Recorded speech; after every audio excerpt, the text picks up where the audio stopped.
ثلاثة اثنان واحد. إن الحمد لله نحمده ونستعينه ونستغفره ونعوذ بالله من شرور أنفسنا ومن سيئات أعمالنا من يهده الله فلا مضل له ومن يضلل فلا هادي له وأشهد أن لا إله إلا الله وحده لا شريك له وأشهد أن محمدا عبده ورسوله. قال الله تعالى في كتابه الكريم: يا أيها الذين آمنوا اتقوا الله حق تقاته ولا تموتن إلا وأنتم مسلمون. أما بعد. Ibu-ibu sekalian, kita lanjutkan kajian kita, kajian kitab Al-Usul Ats-Tsalatsah. Sekarang kita akan membahas iman kepada kitab-kitab. Kata Syekh Muhammad bin Shalih Al-Utsaimin rahimahullah, al-iman bil kutub yatadhamman arba'ata umur. Beriman kepada kitab-kitab itu mengandung 4 perkara. Al-awwal al-imanu binuzuli bi anna nuzulaha min indillahi haqqan. Itu beriman bahwa kitab-kitab suci itu benar-benar turun dari sisi Allah. Ya, dan ini banyak sekali ayat yang menunjukkan itu. Allah berfirman, Inna anzalnahu fi lailatul qadar. Kami telah menurunkan ia, yaitu Al-Quran, di malam Lailatul Qadar. Ya. Allah juga berfirman, Inna anzalnahu fi lailatin mubarakah. Sungguhnya kami telah menurunkan Al-Quran di malam yang berkah. Allah juga berfirman, wa anzalna ilaika dzikra litubayyina lin-nasi ma nuzila ilaihim. Dan kami telah menurunkan kepadamu adzikr, itu Al-Quran. Ya. Itu semua menunjukkan bahwa Al-Quran ini benar-benar turun dari sisi Allah Subhanahu wa Ta'ala. Atsani, yang kedua, al-iman bima alimna ismahu minha bismihi kal-Quran alladhi nazala ala Muhammadin sallallahu alaihi wasallam wa Taurah allati unzilat ala Musa alaihi salam wal Injil alladhi unzila ala Isa alaihi salam wa Zabur alladhi utiyahu Dawud wa amma ma lam na'lam ismahu fanu'minu bihi ijmalan, yaitu mengimani yang kita ketahui namanya dari kitab-kitab suci tersebut, seperti Al-Quran yang diturunkan kepada Nabi Muhammad SAW, ya. Taurat yang diturunkan kepada Nabi Musa, Injil yang diturunkan kepada Nabi Isa. Adapun yang kita tidak kita ketahui namanya, maka kita imani saja secara global. Iya.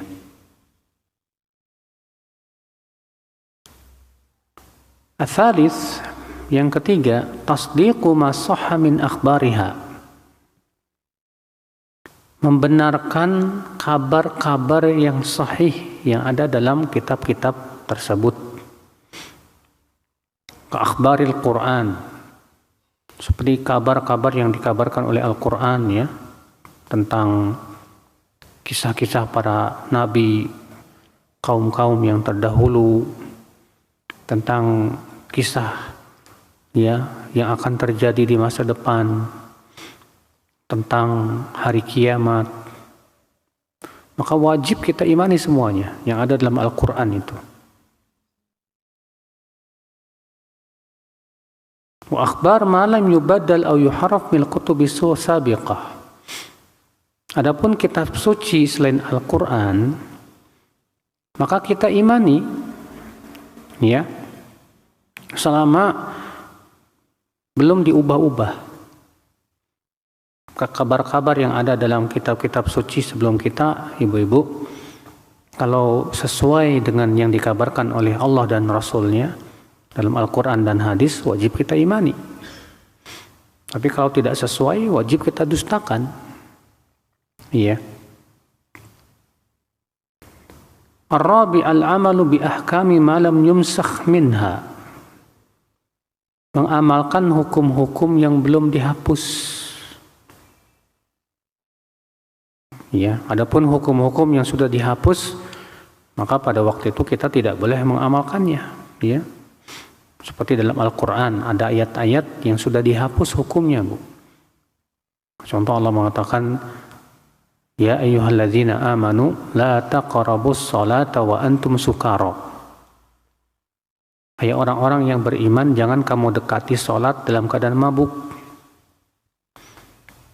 Ya. Berarti mafhumnya apa? Kalau tidak dalam keadaan salat, maka boleh mabuk. Namun ayat ini sudah dihapus. Ya. Waridha wa taslim bihi sawa'an fahimna hikmatahu am lam nafhamha. Dan kita wajib ridha dan taslim terhadap hukum-hukum tersebut yang ada dalam Al-Quran, ya. Baik kita memahami hikmahnya ataupun kita tidak memahami hikmahnya. Wajib kita, ya, sami'na wa ata'na. Wa jami'ul kutubis sabiqah mansukhatun bil Qur'anil azim. Adapun kitab-kitab suci sebelum Al-Quran, maka itu sudah dihapus semuanya oleh Al-Quran. Iya. Mana dalilnya? Itu surat Al-Maidah ayat 48. Allah berfirman, wa anzalna ilaikal kitaba bil haqqi musaddiqan lima baina yadayhi minal kitab wa muhaiminan alaihi. Dan kami telah menurunkan kepadamu, hai Muhammad SAW, Alkitab, yaitu Al-Quran, bil haqqi, dengan membawa kebenaran. Musaddiqan lima baina yadayhi, membenarkan kitab-kitab suci sebelumnya. Ya. Wa muhaiminan alaih, dan menjaganya. Artinya muhaiminan artinya hakiman alaih, menghakimi, ya. Wa ala hadza fala yajuzul amal bi ayyi hukmin min ahkamil kutubis sabiqah illa ma sahha minha wa aqarrahu al-Qur'an. Maka atas dasar itu tidak boleh mengamalkan hukum-hukum yang ada dalam kitab-kitab suci sebelum Al-Qur'an, Bu. Kecuali kalau memang sesuai dengan Al-Qur'an. Iya. Nah, ini Ibu-ibu sekalian, 4 perkara dalam beriman kepada kitab-kitab. Lalu apa, ibu-ibu sekalian, buah yang bisa kita petik dari beriman kepada kitab-kitab? Kata beliau, wal imanu bil kutubi yuthmiru samaratin jalilah.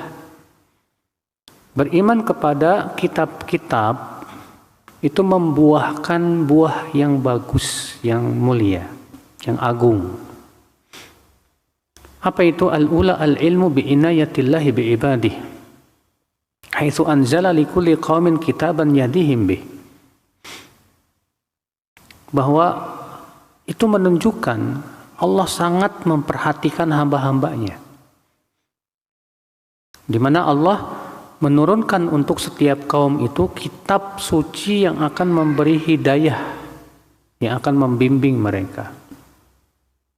Iya.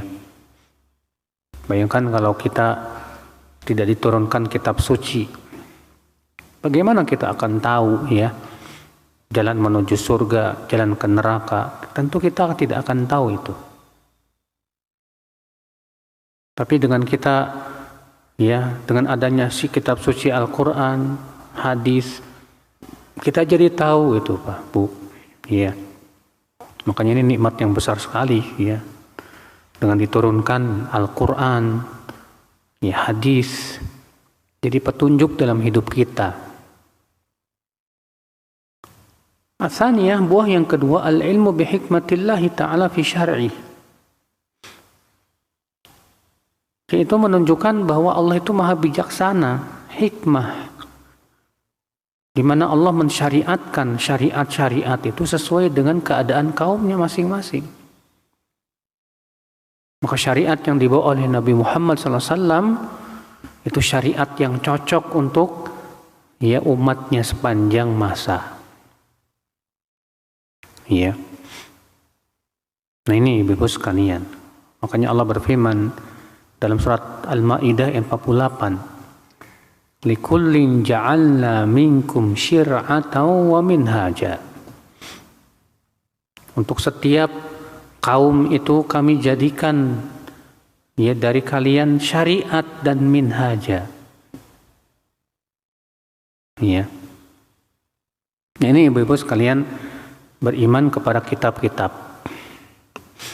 Sekarang kita masuk kepada pembahasan beriman kepada para rasul.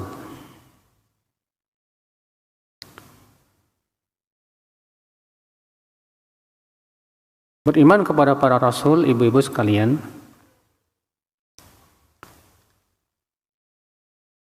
mencakup 4 perkara. Ada 4 perkara yang harus diperhatikan. Al-awwal, al-imanu bi anna risalatahum haqqun minallah.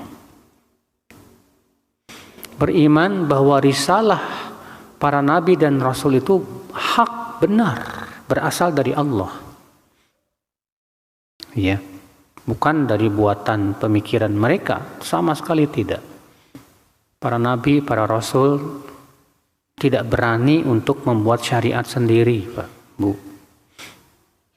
Iya. Para nabi dan rasul hanyalah mubalik saja, menyampaikan saja syariat yang Allah wahyukan kepada mereka. Maka wajib kita imani bahwa risalah mereka itu ya benar-benar berasal dari Allah Subhanahu wa taala. Faman kafara bi risalati wahidin minhum faqad kafara bil jami'. Maka siapa yang kafir kepada seorang rasul atau seorang nabi, maka berarti dia sudah kafir kepada seluruh nabi dan rasul. Ya Allah berfirman dalam surat Asy-Syu'ara ayat 105, ibu-ibu sekalian. Kadzabat qaumu Nuhinil mursalin. Kaum Nabi Nuh telah mendustakan para rasul. Padahal kan yang mereka dustakan Nabi Nuh saja. Tapi Allah mengatakan mereka telah mendustakan para rasul. Berarti apa yang ini menunjukkan apa? Berarti orang yang mendustakan satu rasul, dia sudah mendustakan semua nabi dan rasul. Karena tidak ada bedanya antara ini dan itu. Iya.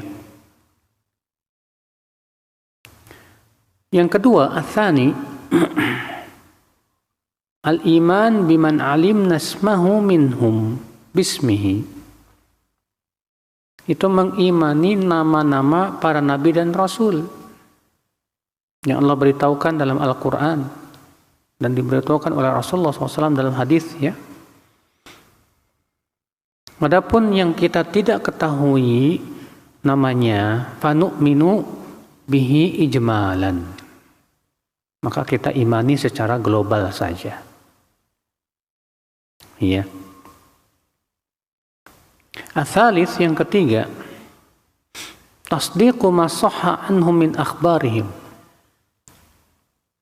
Wajib membenarkan kabar-kabar yang diberitakan oleh para nabi dan rasul selama sahih sanad-sanadnya, ya. Adapun kalau misalnya sanadnya tidak sahih, ya tidak boleh kita benarkan, ya. Ar-rabi al-amal bi syari'ati man ursila ilaina minhum. Mengamalkan syariat rasul yang diutus kepada kita. Itu siapa? Itu Nabi Muhammad sallallahu alaihi wasallam. Yang wajib kita amalkan itu syariat Nabi Muhammad SAW. Iya. Di mana Rasulullah SAW diutus untuk seluruh manusia, ibu-ibu. Iya. Allah berfirman, "Fala wa rabbik." Dalam surat An-Nisa ayat 65. "Fala wa rabbika la yu'minuna hatta yuhakkimuka fima syajara bainahum. Thumma la yajidu fi anfusihim harajan mimma qadaita wa yusallimu taslima." Tidak demi Rabbmu, mereka tidak beriman sampai kapan? Sampai mereka menjadikan kamu sebagai hakim dalam perkara yang diperselisihkan di antara mereka. Kemudian tidak mendapatkan di dalam hati mereka haraj, rasa berat untuk menerima keputusanmu. Wa yusallimu taslima, dan mereka taslim dengan sebenar-benar taslim. Lihat ibu-ibu, di sini Allah bersumpah, "Fala wa rabbik," demi Rabbmu, "la yu'minun," mereka tidak beriman. Sampai kapan? Sampai terpenuhi 3 syarat. Artinya tidak akan sempurna iman seseorang kecuali kalau terpenuhi 3 syarat. Yang pertama apa? Menjadikan Rasulullah sebagai hakim dalam perkara yang kita perselisihkan. Iya. Banyak kaum muslimin tidak ridho ya dengan tidak mau menjadikan Rasulullah sebagai hakim dalam perkara yang diperselisihkan, dalam perkara yang dipersengketakan. Iya. Maka orang seperti ini hakikatnya belum beriman dengan iman yang benar. Iya. Syarat yang kedua apa? Kemudian mereka tidak mendapatkan rasa berat untuk menerima keputusan Rasulullah. Tapi merasa senang, merasa hatinya itu ridho dengan keputusan Rasulullah SAW. Maka orang yang tidak ridho dengan keputusan Rasul, ini dipertanyakan ini. Ya, dia pengikut Rasul bukan itu. Iya. Atau pengikut hawa nafsu, na'udzubillah. Syarat yang ketiga apa? Wa yusallimu taslima, taslim, menyerahkan diri dengan sebenar-benar penyerahan. Iya. Siap diatur oleh Allah dan Rasulnya.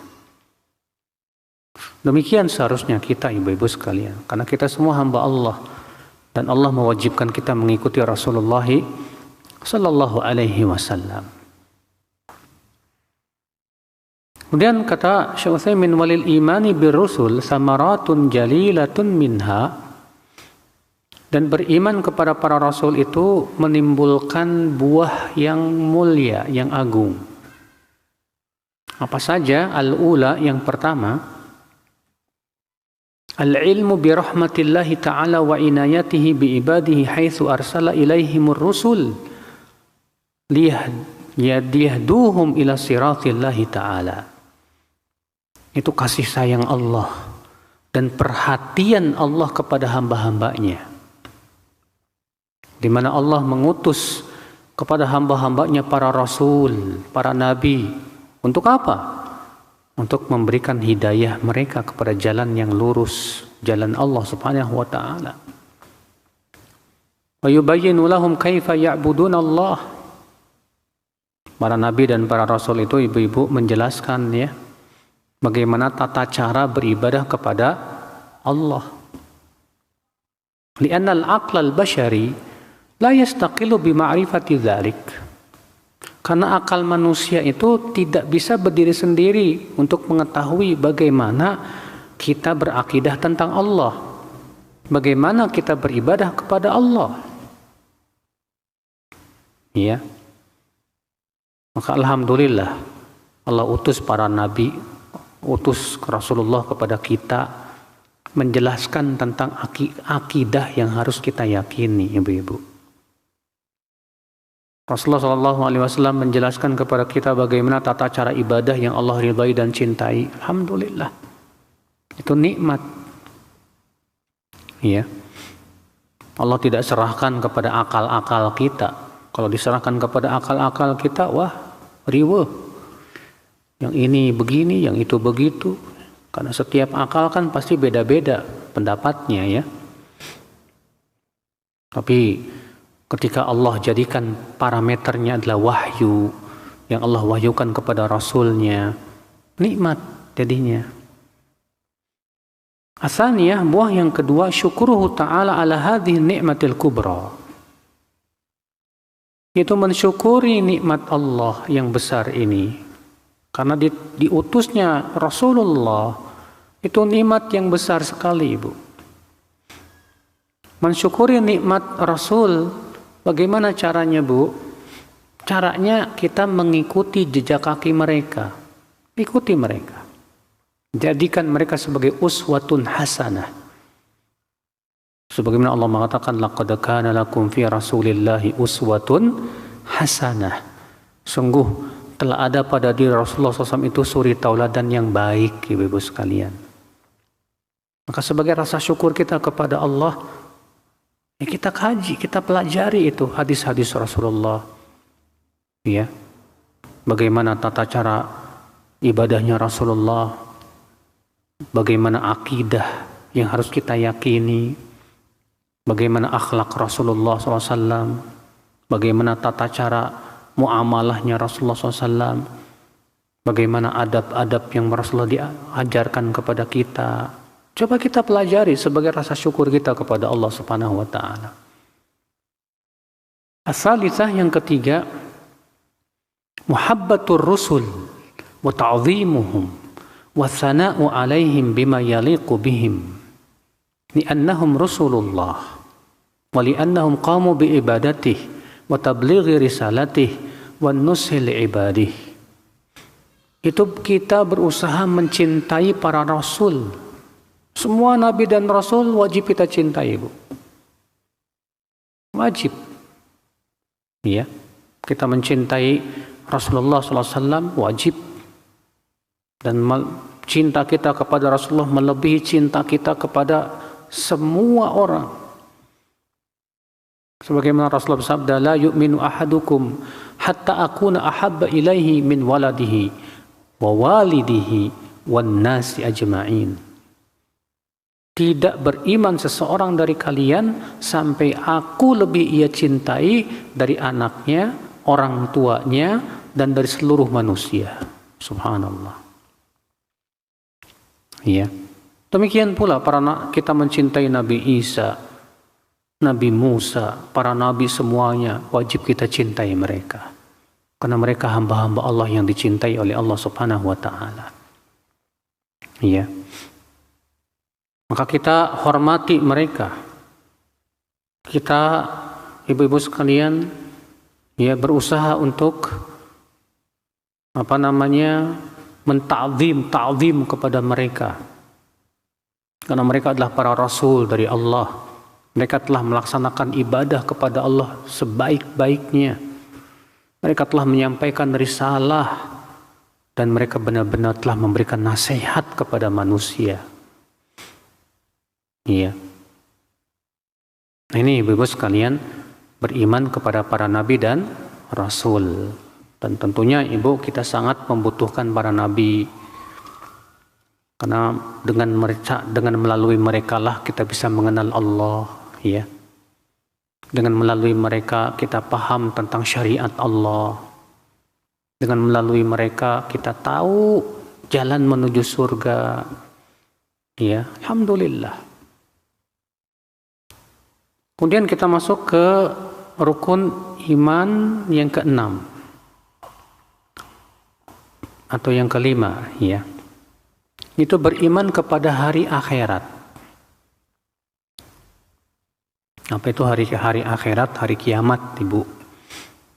Dan hari kiamat itu merupakan yaumul hisab, hari dihisabnya para hamba. Yaumul jaza, yaumuddin, hari pembalasan. Karena semua amalan hamba akan dibalas oleh Allah Subhanahu wa Ta'ala di hari itu. Iya. Kemudian ibu-ibu sekalian, beriman kepada hari akhirat Ada 3 perkara yang harus diimani. Kata beliau, wal imanu bil yaumil akhir yatadamman salasata umur. Beriman kepada hari akhirat mengandung 3 perkara. Apa? Al-awwal, al-imanu bil ba'ts. Beriman kepada kebangkitan. Manusia akan dibangkitkan dari kubur-kubur mereka itu. Bahwa ihya'ul mauta hina yunfakhu fis surin nafkhah ats-tsaniyah, yaitu akan dihidupkan lagi orang-orang yang mati, dibangkitkan dari kubur mereka ketika tiupan sangkakala yang kedua. Karena tiupan sangkakala yang pertama menghancurkan semuanya, Bu. Hancur semuanya. Iya. Adapun tiupan sangkakala yang kedua, maka bangkitlah ya dari kubur manusia. Iya. Fayaqumun nasu li rabbil alamin.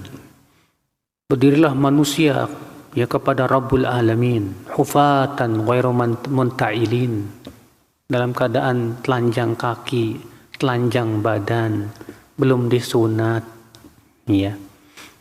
Sebagaimana Allah berfirman dalam surat Al-Anbiya ayat 104, kama bada'na awwala khalqin nu'iduh wa'dan 'alaina inna kunna fa'ilin. Sebagaimana kami memulai penciptaan makhluk, maka kami akan kembalikan lagi ke awalnya. Itu sudah janji dari kami. Sesungguhnya kami pasti akan melakukannya, kata Allah. Iya. Pasti itu, Bu. Manusia semua akan dibangkitkan dari alam kubur. Dan bagi Allah membangkitkan manusia dari alam kubur mudah sekali. Iya. Dalam Al-Quran, ibu-ibu, Allah menceritakan tentang Ashabul Kahfi. Ashabul Kahfi ini 7 pemuda bersama seekor anjing. Yang mereka lari untuk menyelamatkan agama mereka. Lalu mereka berdiam di gua dan Allah tidurkan selama 309 tahun. Bayangkan, 309 tahun. Untuk apa Allah menceritakan tentang kisah Ashabul Kahfi, Bu? Untuk menunjukkan akan kekuasaan Allah. Bahwa Allah mampu loh menidurkan manusia sampai 309 tahun. Lalu kemudian membangunkannya lagi. Berarti itu menunjukkan bahwa Allah mampu untuk membangkitkan manusia dari alam kubur. Allah juga mengkisahkan dalam Al-Quran, Ibu, tentang kisah Nabi Uzair. Dalam surat Al-Baqarah itu ya. Di mana Nabi Uzair itu dijadikan oleh Allah tidur ya 100 tahun lamanya. Diwafatkan oleh Allah selama 100 tahun. Setelah itu Allah bangkitkan lagi, Allah hidupkan lagi Nabi Uzair. Ya, kemudian Allah bertanya kepada Nabi Uzair, "Kam labitha?" Berapa lama kamu tidur?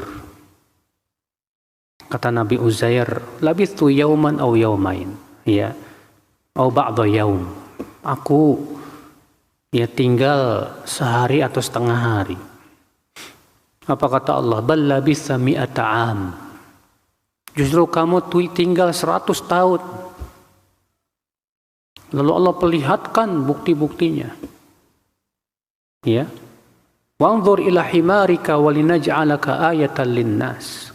Coba kamu lihat keledaimu itu. Ternyata keledainya sudah mati menjadi tulang belulang, Bu. Tiba-tiba tulang-tulangnya berdiri. Tiba-tiba dibungkus dengan daging.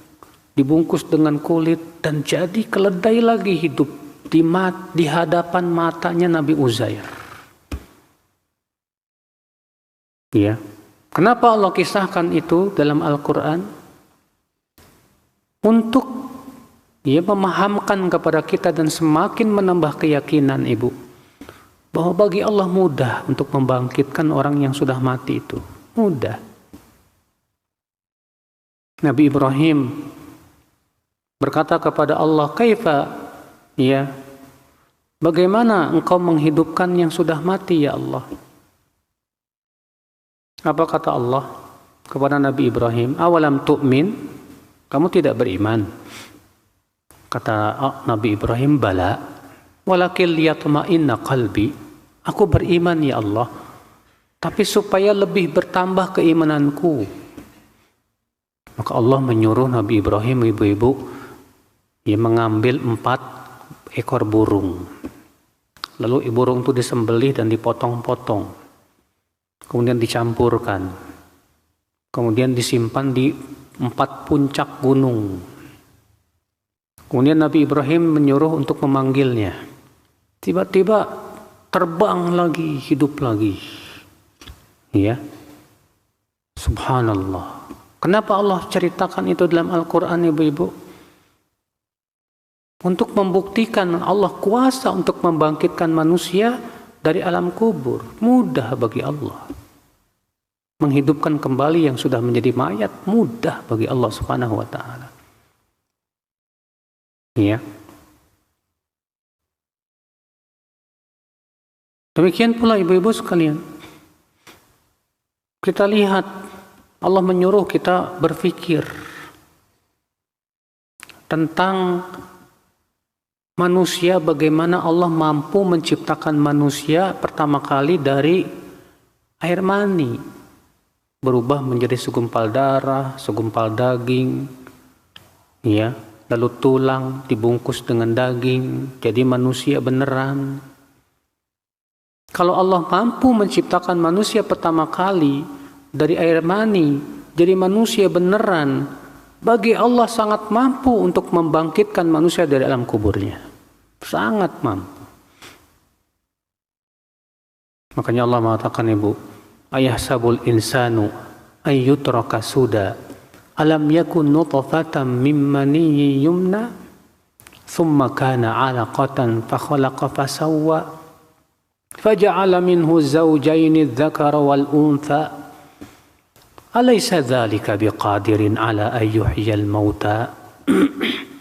Bukankah manusia tadinya berasal dari saripati air mani yang dipancarkan, ya, kemudian Allah jadikan ia segumpal darah, lalu Allah sempurnakan penciptaannya. Kemudian Allah jadikan manusia berpasang-pasangan laki-laki dan wanita. Lalu Allah menutup ayat itu dengan firman-Nya apa? Alaysa dzalika biqadirin ala ayyuhiyal mauta. Bukankah itu semua menunjukkan bahwa Allah mampu untuk menghidupkan yang telah mati? Iya.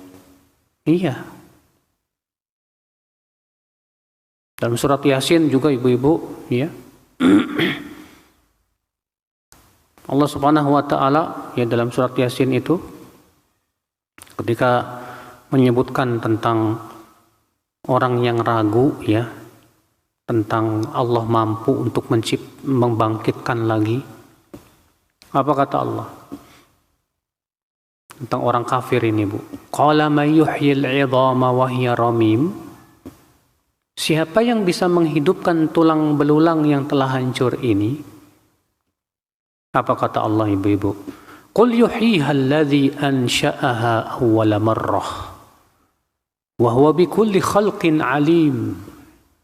Katakanlah, yang menghidupkan tulang-tulang belulang yang telah hancur itu adalah yang menciptakannya pertama kali. Dan Allah mengetahui tentang ciptaannya. Mudah bagi Allah Subhanahu wa ta'ala itu. Iya. Tuh lihat ibu-ibu sekalian, bagaimana kuasa Allah Subhanahu wa ta'ala. Mudah bagi Allah. Kalau Allah mampu menciptakan manusia dari air mani, ya, kemudian segumpal darah, segumpal daging, maka bagi Allah sangat mudah membangkitkan orang yang sudah meninggal dunia itu, ibu-ibu sekalian. Maka wajib kita imani, ibu-ibu, akan adanya kebangkitan, ibu. Iya. Bahkan Allah menyuruh melihat, tuh lihat, wa taral ardu hamidah fa idza anzalna 'alaiha al-ma'a tazzat wa rabat. Kamu lihat bumi itu kering kerontang. Apabila kami turunkan dari langit itu air, Tiba-tiba kamu lihat bumi yang kering itu jadi hijau, tumbuh. Ya. Kenapa Allah menyuruh melihat itu? Allah mengatakan innalladzi ahyaha la muhyil mauta. Sesungguhnya yang menghidupkan bumi yang telah mati itulah yang akan menghidupkan manusia yang telah mati. Membangkitkan kembali. Mudah bagi Allah Subhanahu wa taala. Iya. Allah juga mengatakan la khalqus samawati wal ard akbaru min khalqin nas.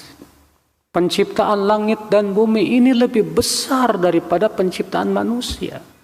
Kalau Allah mampu menciptakan langit yang begitu luas dengan berbagai macam makhluk-makhluk yang ada di langit, demikian pula bumi, maka bagi Allah menciptakan, membangkitkan manusia lebih mudah lagi, ibu-ibu sekalian. Ini dia hujah-hujah akal, Bu ya, yang ditegakkan oleh Allah dalam Al-Quran akan adanya kebangkitan. Bahwa pasti manusia akan dibangkitkan dari alam kubur mereka. Nah, ini yang pertama, Ibu, yang wajib diimani. Itu adanya kebangkitan dari alam kubur. Atsani yang kedua, kata beliau, al-iman bil hisabi wal jaza, yaitu mengimani akan adanya hisab dan balasan. Bahwa seorang setiap hamba akan dihisab oleh Allah. Ya. Setiap hamba akan diberikan balasan oleh Allah Subhanahu wa taala atas perbuatan dia waktu di dunia. Allah berfirman, "Faman ya'mal mithqala dzarratin khairan yarah, wa man ya'mal mithqala dzarratin syarran yarah." Siapa yang mengamalkan ya kebaikan sebesar biji sawi, ia akan melihat balasannya. Dan siapa yang mengamalkan keburukan walaupun sebesar biji sawi, ia akan melihat balasannya. Di hari itu Allah akan menegakkan keadilan, ibu-ibu sekalian. Allah berfirman, "Wa nadha'ul mawazin al-qista li yaumil qiyamah. Fala tudlamu nafsun syai'a. Wa in kana mithqala habbatin min khardalin ataina biha wa kafa bina hasibin." Surat Al-Anbiya 47, ya. Dan kami akan meletakkan timbangan keadilan pada hari kiamat. Maka tidak akan ada jiwa yang dizolimi saat itu sedikit pun. Walaupun kebaikan atau keburukan itu sebesar biji sawi, maka kami akan datangkan ia dan diberikan balasan. Dan cukuplah kami akan menghisap mereka. Iya. Allah akan hisap, Ibu, setiap manusia itu. Tapi tentunya, Ibu, ada yang dihisab dengan hisab yang berat dan ada yang dihisab dengan hisab yang ringan. Ya, hisab yang berat itu apa, Ibu-ibu? Allah akan pertanyakan semuanya. Lalu orang itu tidak mengakui dosa-dosanya. Lalu ditutup oleh Allah mulutnya. Berbicaralah tangan dan kakinya dan Allah akan hadirkan saksi-saksinya. Maka orang seperti ini pasti diadab. Kata Rasulullah, "Man nukishal hisabu udzib." Iya. Sedangkan ada lagi mukmin, Bu, dihisab dengan hisab yang ringan, Bu. Sebagaimana Ibnu Umar yang meriwayatkan dalam hadis riwayat Bukhari dan Muslim, ya. Rasulullah bersabda, "Innallaha yutnil mu'min fayadha'u 'alaihi kanafah wa yasturuhu." فيقول أتعرف ذنب كذا أتعرف ذنب كذا فيقول نعم أي رب حتى إذا قرره بذنوبه ورأى أنه قد هلك قال قد سترتها عليك في الدنيا وأنا أغفرها لك اليوم فيؤطى كتاب حسناته. Ya. Allah akan mendekatkan seorang mukmin nanti pada hari kiamat. Lalu Allah akan meletakkan penutup, ditutupi sama Allah. Lalu Allah berfirman kepada si mukmin ini, kamu ingat dosamu yang ini? Kamu ingat dosamu ini? Kamu kenal dosamu ini? Si hamba pun mengatakan, iya ya Allah, itu dosaku. Dan Allah jadikan si mukmin mengakui dosanya, Bu. Maka si mukmin merasa dia akan binasa. Ya. Lalu Allah berfirman, dahulu di dunia aku telah menutupi dosa-dosamu. Dan hari ini aku akan ampuni dosamu. Maka diberikanlah kepada dia catatan kebaikannya, Bu. Masya Allah. Kita berharap nih, Bu, dihisab seperti ini, hisab yang mudah. Makanya Rasulullah SAW berdoa, Allahumma hasibni hisaban yasira. Ya Allah, hisablah aku dengan hisab yang mudah. Ya. Kata Rasulullah, wa amal kuffar wal munafiqun fayunada bihim ala ru'usil khalaiq haula'i alladhina kadzabu ala rabbihim ala la'natullahi ala zalimin. Adapun orang-orang kafir dan orang-orang munafik, maka akan dipanggil di hadapan seluruh manusia sambil dikatakan, mereka ini orang-orang yang mendustakan Rabb mereka. Ketahuilah laknat Allah atas orang-orang yang zalim itu. Iya. Nah, ibu-ibu sekalian, maka sebelum kita dihisab di hari kiamat, coba kita hisab diri kita sendiri. Hisab diri kita sendiri. Kata sebagaimana diriwayatkan dari Umar, beliau berkata, hasibu anfusakum qabla an tuhasabu. Hisab dirimu sendiri dulu sebelum kamu dihisab nanti di hari kiamat. Ya, hisab. Bagaimana cara menghisab diri kita? Ya, menghisab setiap perbuatan kita. Kata Ibnu Qayyim, muhasabatun nafs, menghisab diri itu di dua tempat, Bu. Yang pertama, qablal amal, menghisab muhasabah sebelum beramal. Penting itu. Apapun amalan yang mau kita lakukan, hisab dulu. Ya, hisab. Apa yang kita hisab sebelum kita beramal, Bu? Ya, ini diridhoi Allah apa enggak? Ibu-ibu buka HP, mau buka sebuah aplikasi ataupun mau buka apapun yang ibu mau tonton di HP itu. Sebelum kita buka HP, coba kita muhasabah dulu. Ini kalau kita bisa lakukan, ini luar biasa nih, Bu. Ini berat sekali ya. Yang mau saya buka ini diridhoi oleh Allah apa enggak nih? Muhasabah kita, hisab dulu. Oh, ini nggak diridhoi oleh Allah, ini nggak ada manfaatnya. Udahlah, nggak usahlah saya tonton ini. Iya, mendingan yang saya tonton yang ceramah-ceramah bermanfaat, hal-hal yang bisa menambah keimanan. Setelah kita beramal, hisab lagi. Dan ini tempat yang kedua dari muhasabah. Itu menghisab diri kita setelah beramal. Nah, terkadang ketika kita melakukan amal, sebelum sempat menghisab sebelum beramal. Setelah beramal langsung kita hisab, astagfirullah. Kok saya melakukan hal-hal yang sia-sia atau bahkan maksiat, na'udzubillah. Istighfar, minta ampun kepada Allah Subhanahu wa taala. Kalau ternyata amal tersebut amal kebaikan, hisab, ada enggak kekurangan pada amal tersebut? Masya Allah. Kok tadi saya sholat enggak khusyuk ya? Istighfar, minta ampun kepada Allah Subhanahu wa taala. Iya. Ini penting ibu-ibu, supaya kita nanti di hari kiamat dihisab dengan yang ringan. Maka siapapun di antara kita yang ingin dihisab ringan, hisab diri kita di dunia ini. Iya. Ats-tsalits, yang ketiga, al-imanu bil jannati wan nar. Beriman akan adanya surga dan neraka. Wa annahumal ma'al al-abadi lil khalq. Dan itulah tempat tinggal yang abadi, ibu. Tempat tinggal yang abadi itu di surga atau di neraka. Maka kita berpikir kemana kita akan melangkah, ke surga atau ke neraka ini. Kalau pengen masuk surga gimana dong? Taati Allah, taati Rasul. Selisihi hawa nafsu. Jangan pernah memanjakan hawa nafsu kita dan terus mengikuti hawa nafsu. Jangan. Tapi ikuti Allah, ikuti Rasul. Walaupun berat, tidak sesuai dengan hawa nafsu. Karena memang surga Allah itu mahal, Bu. Ya, nggak murah. Surga itu bukan murahan. Harus dibayar dengan pengorbanan. Harus dibayar dengan keimanan. Ya.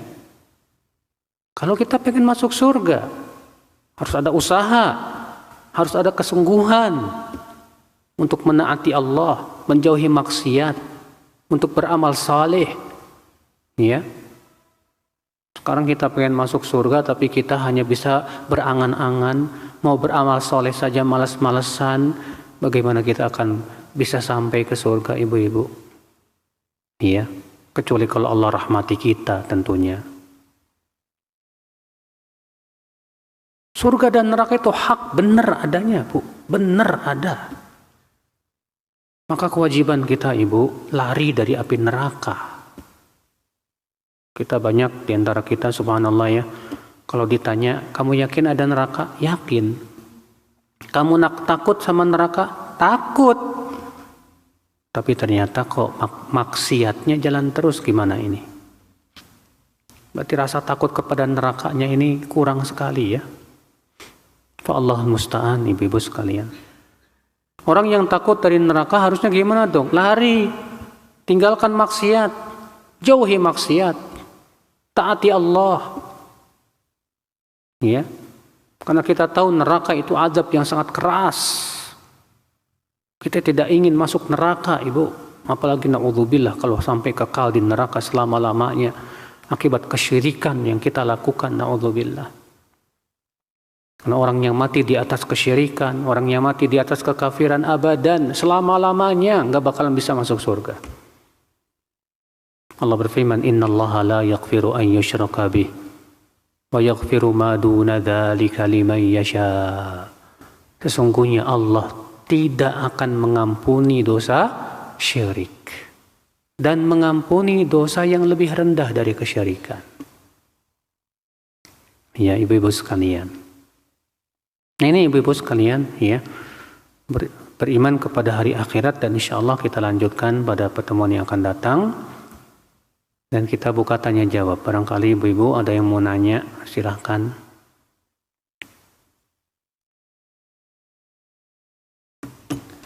Baik, kita bacakan pertanyaan. Saya adalah istri kedua. Dosakah saya memberitahu suami atas keburukan istri pertama dalam hal perselingkuhan dan saya menyaksikannya? Apakah suami saya wajib menceraikannya atau tidak? Bu, keburukan kalau dilakukan secara sembunyi-sembunyi lebih baik jangan disampaikan. Karena Nabi SAW sabda, kullu ummati mu'afan illal mujahirin. Setiap umatku itu dimaafkan kecuali yang terang-terangan. Kecuali yang terang-terangan.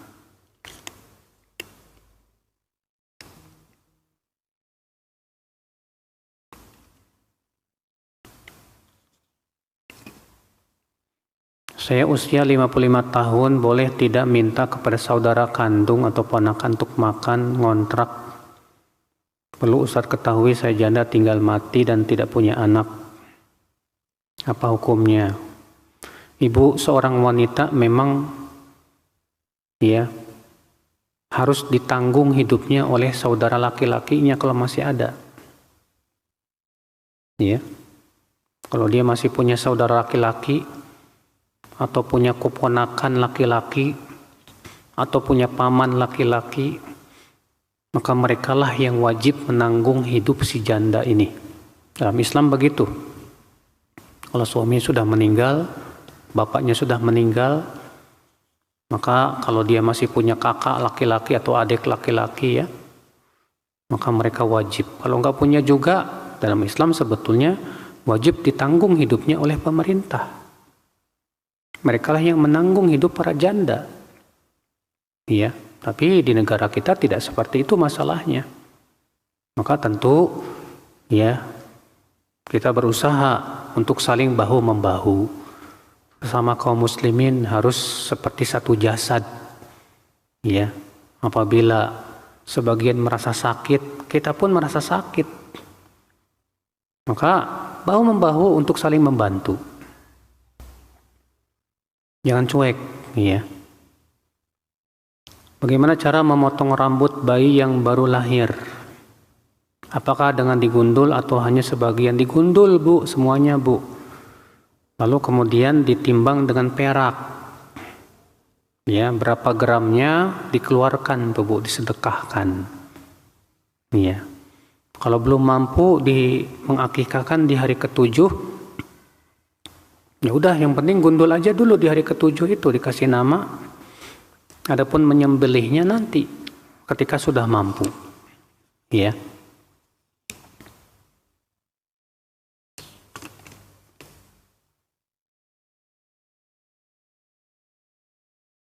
Bagaimana cara membasuh kepala untuk wanita saat berwudu karena rambut panjang yang tebal membuat air sulit terkena merata? Ya cukup, kan yang diperintahkan oleh Allah itu adalah mengusap kepala, Bu.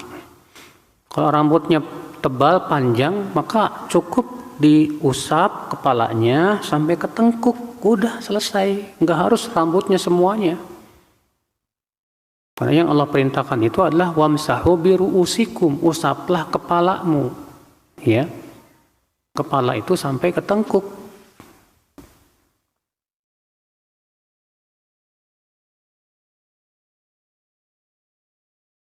Apa yang harus dilakukan jika salah membaca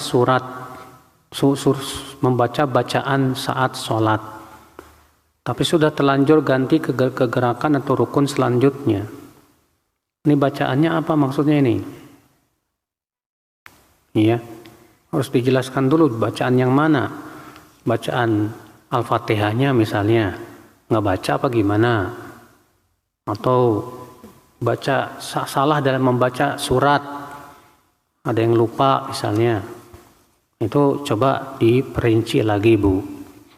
Pertanyaannya yang detail gitu, biar jawabannya pas, tepat.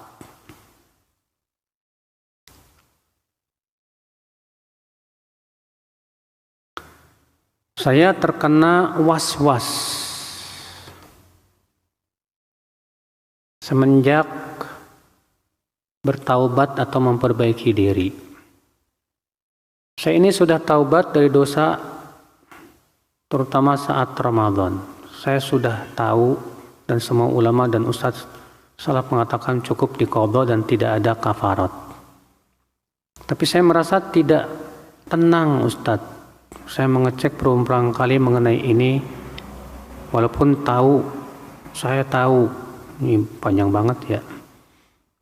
Ibu, kewajiban ibu adalah taubat. Dan yakin kalau kita taubatnya dengan taubat yang nasuh, insya Allah Allah terima taubat kita. Dan jangan pernah mengulangi lagi perbuatan itu.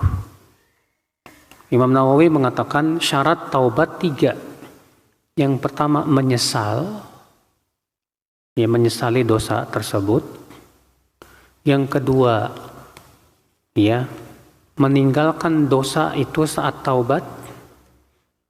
Dan yang ketiga, bertekad bulat tak akan pernah lagi melakukan perbuatan itu.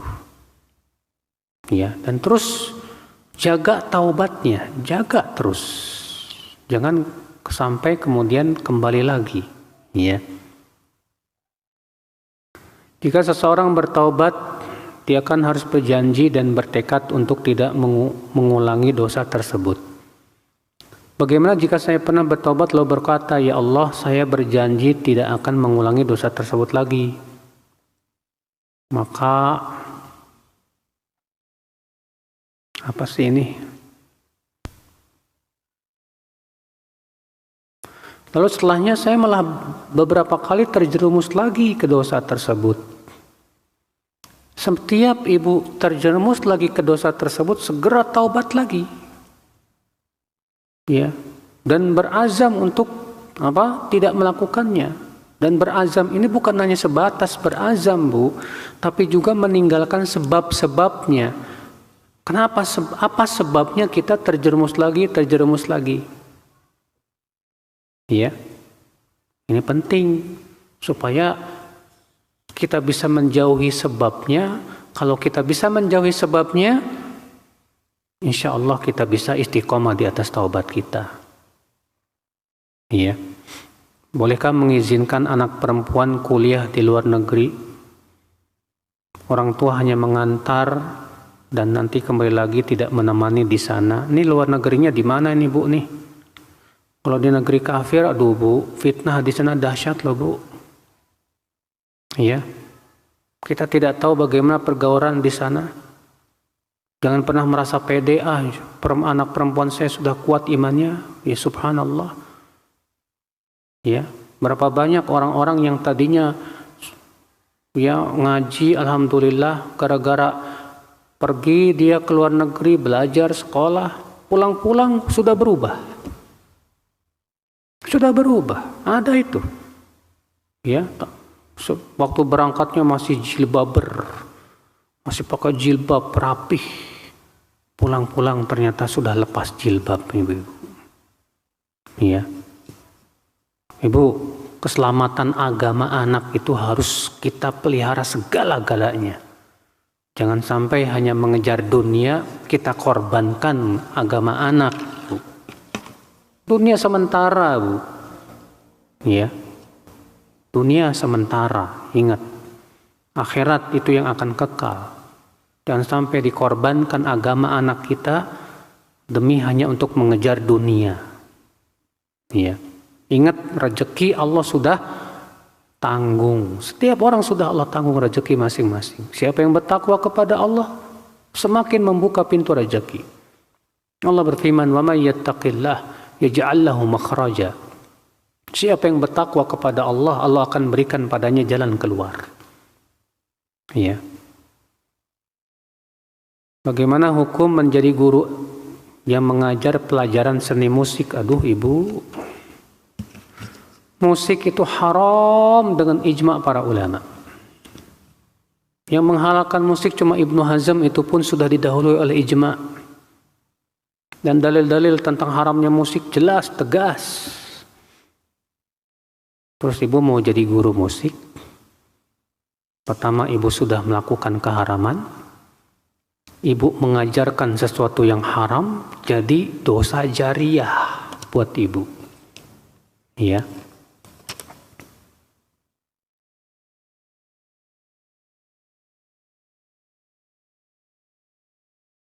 Tolong kasih nasihat panitia kajian. Saat kajian jangan hanya bolak-balik liatin orang, tapi nggak mau catat. Nah ini permasalahannya, banyak panitia kajian itu malah paling rugi. Ya, permasalahannya begitu, banyak panitia kajian itu yang paling rugi dia. Paling rugi maksudnya gimana? Paling tidak mendapatkan ilmu. Ya, maka panitia kajian, sebagaimana dinasihatkan oleh para ustadz kita, terutama Ustadzuna Ustadz Yazid bin Abdul Qadir Jawas rahimahullah, jangan sampai panitia itu menjadi orang yang paling miskin ilmu. Justru panitia harusnya yang paling banyak mendapatkan ilmu dong. Hanya karena dia yang penting saya udah ngurusin pengajian, saya udah dapat pahala, ternyata malah ya dia tidak mendapatkan ilmu, kan rugi. Ya, rugi sekali. Cara menasihati ibu yang lisannya suka gibah. Semua orang dan jualan es batu ya digibahin juga. Masya Allah. Ini hobi yang terlarang ini. Cara nasihatinya, coba Bu, ya saya mau bacakan sebuah surat, Ibu, bagus banget. Surat Al-Hujurat yang menyebutkan tentang dosa ghibah. Ya.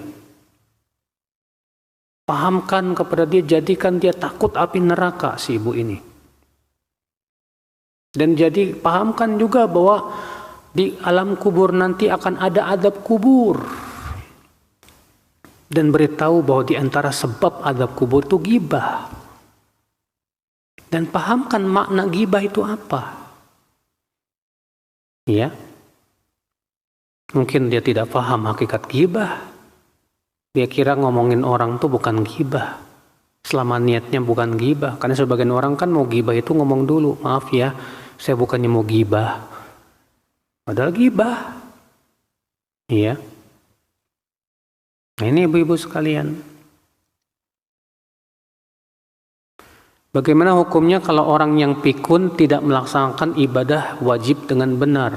Seperti ini orang-orang yang termasuk diberikan uzur, Bu.